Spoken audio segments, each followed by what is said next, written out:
Paola Vigano, vous êtes architecte, urbaniste, Grand Prix Urbanisme 2013. Vous avez investi la question écologique de très longue date avec Bernardo Secchi, votre associé, et vous affrontez des territoires difficiles un peu partout dans le monde, mais beaucoup en Wallonie, et vous affirmez que travailler par la question de l'eau est essentiel et que c'est le fil conducteur des projets urbains écologiques.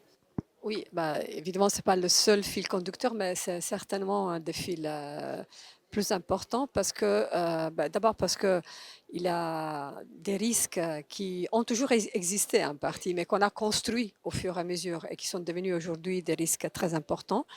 Donc, il y a des catastrophes, il y a des moments vraiment de non-retour. Et de l'autre côté, on a une conscience aujourd'hui différente de notre relation à l'environnement. Et donc, l'eau, c'est nous, parce que nous sommes faits d'eau. Et il faut toujours se rappeler que la différence entre un enfant et une personne âgée, c'est que la personne âgée a beaucoup moins d'eau.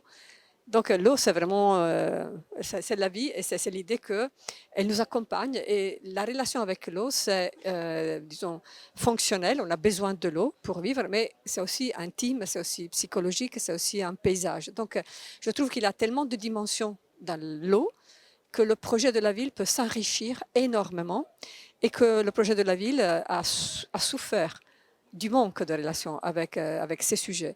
Donc pour moi, c'est en même temps une question de rendre plus fonctionnel l'espace du territoire, l'espace urbain, mais c'est aussi une façon pour réfléchir sur cette relation avec le territoire. Où sommes-nous? C'est quoi quel type de relation nous avons ou nous voulons construire avec nos territoires. Je pense qu'il y a un problème de déterritorialisation qui est très fort et les gens ne savent vraiment plus où ils sont. Et comprendre comment ils fonctionnent, et l'eau, elle nous oblige à faire cet effort de comprendre comment elle fonctionne. Elle est cool, oui, elle s'écoule, c'est vrai, mais le territoire réagit avec des façons différentes. Donc, tout ça peut inspirer des projets d'infrastructure, des projets de nouvelles écologies, des projets sociaux, des projets urbains au sens propre, c'est-à-dire vraiment construire des espaces collectifs, des espaces publics de relations qui mettent en relation avec l'eau et en même temps être des espaces conçus pour la crue, conçus pour affronter justement tous ces moments difficiles qui sont en face de nous. Parce que souvent, je travaille dans des situations dans lesquelles il y a eu effectivement déjà une catastrophe. Et là, il y a d'abord tout le problème de faire passer la douleur de cette catastrophe et retrouver, disons, une vision qui va peut-être au-delà que juste réparer la catastrophe, ce que la catastrophe a amené. Et c'est donc un moment très important pour les territoires de se repenser à partir aussi de ces fractures qui interviennent de temps en temps.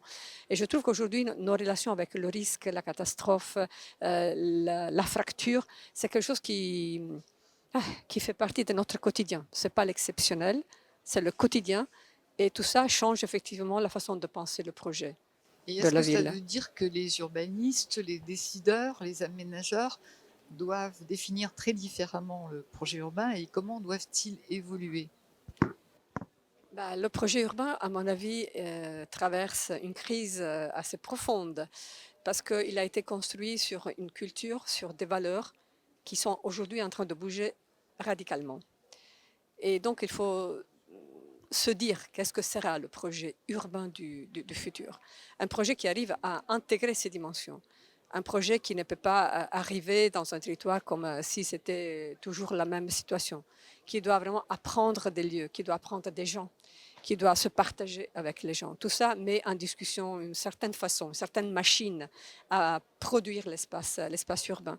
Et donc, c'est une vraie révolution que je pense elle vient peut-être de commencer, mais je ne suis pas sûre, parce que finalement, ces grosses machines sont difficiles à arrêter.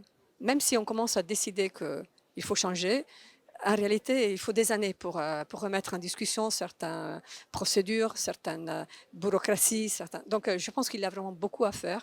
Il faut démanteler quand même la machine et il faut recommencer avec, je pense, beaucoup plus de prudence d'abord et aussi beaucoup plus de modestie et d'écoute, de capacité d'écoute. Alors une dernière question.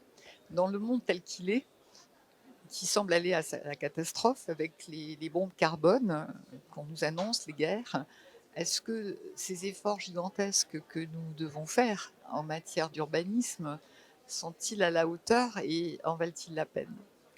Mais je pense que concevoir et faire émerger des projets de ce type, c'est aussi une occasion pour parler de solidarité. C'est-à-dire que finalement, ce sont des projets collectifs, ce sont des projets qui ne sont pas portés par un auteur et sont toujours des occasions de réflexion, je dirais, existentielle. Donc, même s'ils ne touchent pas directement, ils ne peuvent pas immédiatement arrêter une guerre, mais ils sont quand même des simi intéressants qui peuvent parler un langage différent. Et je pense que l'urbanisme, de ce point de vue, et je pense à l'urbanisme vraiment à l'échelle territoriale, l'échelle urbaine, à toutes les échelles, peut vraiment amener, je pense, un message de construction de solidarité, travailler d'une façon différente peut aider peut-être à éviter la situation dans laquelle nous sommes aujourd'hui. Merci Paola Vigano pour ce message d'espoir dont nous avons bien besoin. Merci à toi.